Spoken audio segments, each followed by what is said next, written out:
Hello, welcome back to my channel. ഇതൊരു വേറെ ഒരു വ്യത്യസ്തമായ വ്ലോഗാണ്. ഡേറ്റ് മൈ ലൈഫാണ്. നമ്മുടെ പൂരം പടയണിയായിരുന്നു. നീലമ്പേരൂർ പൂരം പടയണി ഭയങ്കര ഒരു ഫേമസ് ആയിട്ടുള്ളൊരു പടയണിയാണ്. നമ്മുടെ അടുത്താണ്. അപ്പോൾ നമ്മൾ ഇന്നത് കാണാൻ പോകാനായിട്ട് ഞങ്ങൾ റെഡി ആയിരിക്കുകയാണ്. ഏട്ടൻ പുറത്തോട്ട് പോയി റെഡി ആയിരിക്കും. ഇപ്പം വരാമെന്ന് പറഞ്ഞിട്ടുണ്ടായിരുന്നു. ഞങ്ങൾ വെയിറ്റ് ചെയ്യായിരുന്നു. അപ്പോൾ ഏട്ടൻ വന്ന് ഞങ്ങൾ ഫസ്റ്റ് പാർക്കിംഗ് എന്ന് പറഞ്ഞാൽ ഇത്ര ഒരു 4-5 കിലോമീറ്റർ ബൈക്ക് പോലെ കണ്ട അത്രയും ബാക്കിലാണ് നമ്മൾ കാറ് പാർക്ക് ചെയ്തിട്ടുണ്ടായിരുന്നത്. പാർക്കിങ് രണ്ടിടത്ത് നല്ലൊരു 30ഓളം വണ്ടി ഇടുന്ന സൈസ് പാർക്കിംഗ് ഉണ്ടായിരുന്നു. എന്നിട്ട് പോലും ഫുള്ളായി. പിന്നെ റോഡ് സൈഡ് ഇങ്ങനെ പാർക്കിങ്, അതും ലാസ്റ്റ് എത്തി. അങ്ങനെയാണ് പാർക്ക് ചെയ്തത്. പിന്നെ ബാക്കിൽ തന്നെ ഇടാമെന്നും വെച്ച് എടുത്തിട്ട് ഇത് കഴിയാതെ വണ്ടി എടുക്കുന്നത് ഭയങ്കര ബുദ്ധിമുട്ടാണ്. അപ്പം ഇവിടുന്ന് എടുത്തുകൊണ്ട് പോക്ക് ഭയങ്കര റിസ്ക് ആയതുകൊണ്ട് എന്നാൽ തുടക്കത്തിൽ തന്നെ ഇടാമെന്ന് വെച്ചിട്ട് അങ്ങനെ പാർക്ക് ചെയ്തിട്ട് വന്നത്. ഭയങ്കര ആളായിരുന്നു. ആളെന്ന് വച്ചാൽ ഞങ്ങൾ 10:30 ആയപ്പോഴാണ് അവിടെ ചെന്നത്. ആ സമയത്ത് ആളാണ് ഈ കാണുന്നത്. 12:30, 1 മണി, 2 മണിയാകും തീരുമ്പോൾ. അത്രയും സമയം നമുക്കവിടെ നിൽക്കാൻ പറ്റത്തില്ല. കുഞ്ഞ് ഉറക്കം വരും. അങ്ങനെ വിഷയമൊക്കെ ഉള്ളത് കൊണ്ട്. എന്നിട്ടും 10:30 ആയപ്പോഴാണ് ഞങ്ങളവിടെ ചെന്നത്. എന്താണെന്ന് വെച്ചാൽ ലാസ്റ്റ് കാണാൻ അപ്പോഴല്ലേ ഇതെല്ലാം റെഡിയായിട്ട് വരത്തുള്ളൂ. അപ്പോഴത്തേന് പോകാമെന്ന് പറഞ്ഞിട്ട് അത്രയും സമയമല്ലേ കുഞ്ഞ് നിർത്തത്തില്ല. അപ്പോൾ അങ്ങനെ ചെന്നിട്ടുണ്ട്. അതെല്ലാം നല്ല ആസ്വദിച്ച് കണ്ടു കേട്ടോ. ഇപ്രാവശ്യത്തെ എനിക്ക് ഭയങ്കരമായിട്ട് ഇഷ്ടപ്പെട്ടു. എന്താണെന്ന് വെച്ചാൽ ഞങ്ങൾ റിലാക്സ് ആയിരുന്നു. ഭയങ്കര കൂളായിട്ടായിരുന്നു. ഏട്ടൻ്റെ കൂട്ടുകാരുടെ ബഹളമായിരുന്നു.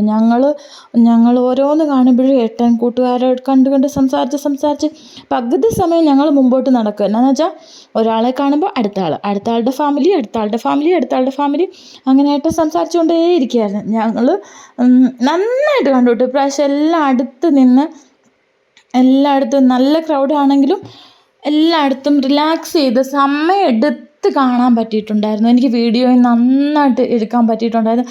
ഞങ്ങൾ ഭയങ്കര തുള്ളുമായിരുന്നു ഗൈസ്. ഇതൊന്നും പറയാൻ വയ്യ. അതുപോലെ ആ ചെണ്ടമേളം അങ്ങോട്ട് തുടങ്ങുമ്പോഴുണ്ടല്ലോ ഗൈസ്, ഞാൻ അത് മ്യൂസിക് ഇട്ടിട്ടില്ല, എനിക്കറിയത്തില്ല, നമ്മൾ കളിച്ചു പോകും. അതുപോലെ അടിപൊളിയാണ്. അത് ഫീലായിരുന്നു. അവിടെ നിന്ന് ഓരോരുത്തരും അത് നമുക്ക് ഭയങ്കര ഒരു ഫീലായിരുന്നു.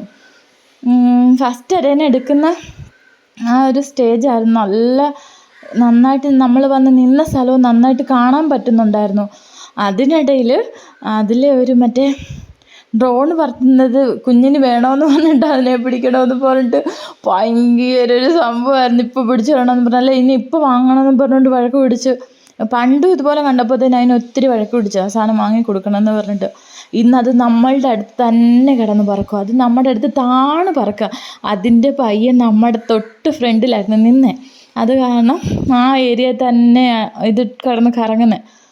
കുഞ്ഞിന് വേറെ വല്ലതും വേണോ? അത് നമ്മുടെ അടുത്ത് തന്നെ ആയിരുന്നു. എനിക്ക് ഉത്സവം ഭയങ്കരമായിട്ട് ഇഷ്ടപ്പെട്ടു കേട്ടോ. എനിക്കറിയത്തില്ല ഇതുവരെ ഉള്ളതിൽ എനിക്ക് ഈ പ്രാവശ്യത്തെ ഉത്സവം അത്രയും കണ്ടിഷ്ടപ്പെട്ടു. എന്നാന്ന് വെച്ചാൽ എനിക്കറിയത്തില്ല, ഞാൻ ഭയങ്കര റിലാക്സായിട്ട് കണ്ടൊരു പടയണി ഇതായിരുന്നു. എല്ലാ പ്രാവശ്യവും തിരക്കും, ഏട്ടൻ തിരക്കായിരിക്കും, അല്ലെങ്കിൽ കുഞ്ഞ് വെടിക്കെട്ട് വരുമ്പം വഴക്കായിരിക്കും, എന്തൊക്കെയോ പ്രശ്നങ്ങളായിരുന്നു. കണ്ടിട്ടുണ്ടെന്നല്ലാതെ ഇത്രയും കൂളായിട്ട് ഇത്രയും ആസ്വദിച്ച് തുള്ളുമായിരുന്നു ഗൈസ്. ഇത്രയും ആസ്വദിച്ച് ഞാനിത് കണ്ടിട്ടില്ല. ഭയങ്കര ഒരു ഫീലായിരുന്നു കേട്ടോ. എന്തോ ദേവി അടുത്ത് നിൽക്കുന്ന പോലെ ഒരു ഇതൊക്കെയായിരുന്നു. നല്ലൊരു ആളെന്ന് പറഞ്ഞാൽ ഭയങ്കര ആളായിരുന്നു ഇപ്രാവശ്യം. എല്ലാവരും ഈ കൊറോണയും കാര്യങ്ങളും എല്ലാം കഴിഞ്ഞതിന് ശേഷം പിന്നീട് വരുന്ന ഉത്സവങ്ങൾ എല്ലാവരും ആസ്വദിച്ച് എന്താണെന്ന് വെച്ചാൽ കുറച്ച് നാൾ നമ്മൾ ഒന്നിനും പോവാതിരുന്നില്ല. അതിൻ്റെ എല്ലാം കൂടെ വിഷമമെല്ലാം ഇനി അത് കഴിഞ്ഞപ്പോൾ തൊട്ടുള്ള എല്ലാ ഉത്സവത്തിനും എല്ലാവരും ഇറങ്ങും. എല്ലാവരും ഭയങ്കര എൻജോയ് ചെയ്ത്. ഇതൊരു നാടിൻ്റെ മുഴുവൻ ഉത്സവമായിരുന്നു കേട്ടോ. ഒരു നാടല്ല കേട്ടോ, പല ജില്ലകളിൽ നിന്ന് ആളുകൾ വന്നുകൊണ്ടിരുന്നത്. വണ്ടി നമ്പർ കാണുമ്പോൾ അറിയാം, എല്ലാം വ്യത്യസ്തമായിട്ടുള്ള ജില്ലകളിൽ നിന്നായിരുന്നു. അതുപോലെ ആളായിരുന്നു. നേരത്തെ മുതൽ ഒരു ഉച്ച മുതൽ ഇവിടെ ആൾ വന്ന് ഇത്രയും വലിയ മൈതാനം ഫുള്ള് നിറഞ്ഞിട്ടുണ്ടായിരുന്നു. വൈകുന്നേരം ആയപ്പോഴത്തേന് അതും ഈ കൂടെ തന്നെ ആളുകൾ തിരിച്ച് പോകുമ്പോഴും ഇതേപോലെ ആളിവിടെ നിൽക്കുക. വന്നിട്ട് പോയവർ പകുതിയുണ്ട്. എന്നിട്ടും ആള് ഇതുപോലെ തന്നെ ഗ്രൗണ്ട് നിറഞ്ഞു, റോഡ് നിറഞ്ഞു, അമ്പലം ഗ്രൗണ്ട് നിറഞ്ഞു, ഫുള്ള് നിറയെ ആളുകളായിരുന്നു. വെടിക്കെട്ട് തുടങ്ങിയിട്ടുണ്ടായിരുന്നു. പക്ഷെ കുഞ്ഞൊക്കെ ആയിരുന്നു, വലിയ പ്രശ്നം. ഏട്ടൻ എടുത്തോണ്ടാണ് നിന്ന്. അപ്പോൾ വലിയ പ്രശ്നമൊന്നുമില്ലായിരുന്നു. അത് കണ്ടിട്ടിങ്ങനെ അല്ല. കഴിഞ്ഞ പ്രാവശ്യം വെടിക്കെട്ടിന് തുടക്കം തുടങ്ങിയപ്പോഴേ കരയാൻ തുടങ്ങി. പക്ഷേ ഈ പ്രാവശ്യം ചിറ്റൂടെ ചേട്ടനായല്ലോ. പിന്നെ കുഞ്ഞിൻ്റെയും കൂട്ടുകാരൊക്കെ ഒത്തിരി പേര് അവിടെ ഇവിടെയൊക്കെ നിൽപ്പുണ്ടായിരുന്നു. എല്ലാവരോടൊക്കെ സംസാരിച്ചിട്ടൊക്കെ അവരെ കാണുന്നത് കൊണ്ടും പിന്നെ കളിപ്പാട്ടങ്ങളൊക്കെ ഉള്ളതുകൊണ്ടും വഴക്കൊന്നുമില്ലാതെ അങ്ങ് നിന്നു. ചെണ്ടക്കാർ ഒരാൾ റെസ്റ്റ് എടുക്കാൻ പോയിട്ട് വീണ്ടും പോവാ. താളമെന്ന് വച്ചാൽ എൻ്റെ ഗായ്സ് ഒരു ഒന്നൊന്നര താളമായിരുന്നു.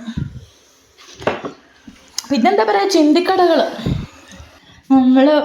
നമ്മളുടെ കുട്ടിക്കാലത്ത് അമ്പലപ്പറമ്പിൽ ഇതുപോലില്ലായിരുന്നു. അതൊക്കെ പിന്നെ അങ്ങ് പോയായിരുന്നു. ഇപ്പം അമ്മ കിട്ടിക്കൊണ്ടുവന്ന സാധനം കിട്ടും. പക്ഷേ ഇപ്പോഴത്തെ കാലത്ത് കറക്റ്റ് നമ്മളുടെ അന്നത്തെ കുപ്പിവള അങ്ങനെയുള്ള ഐറ്റംസൊക്കെ ഇല്ലേ, അതെല്ലാം വീണ്ടും വന്നിട്ടുണ്ട് കേട്ടോ. പഴയ കാലം പുതുക്കി വന്ന പോലെ എനിക്ക് അറിയത്തില്ല. എനിക്ക് ഈ ഉത്സവം അങ്ങ് ഇഷ്ടപ്പെട്ടു, അത്ര തന്നെ. പഴയ ഒരു ഓർമ്മ, എനിക്ക് ഒരു ഉത്സവത്തിൻ്റെ ഫീല് കിട്ടിയത് ഈ പടയണി കാണാൻ പോയപ്പോഴാണ്. സത്യം പറയാലോ, പോലീസ് ജീപ്പ് 3-4 ജീപ്പ് കിടന്ന് ഓടുന്നുണ്ടായിരുന്നു. എന്ന് വെച്ചാൽ അതുപോലെ പ്രശ്നങ്ങളും വരും. ആളനുസരിച്ച് പ്രശ്നങ്ങളും അതുപോലെ വരും.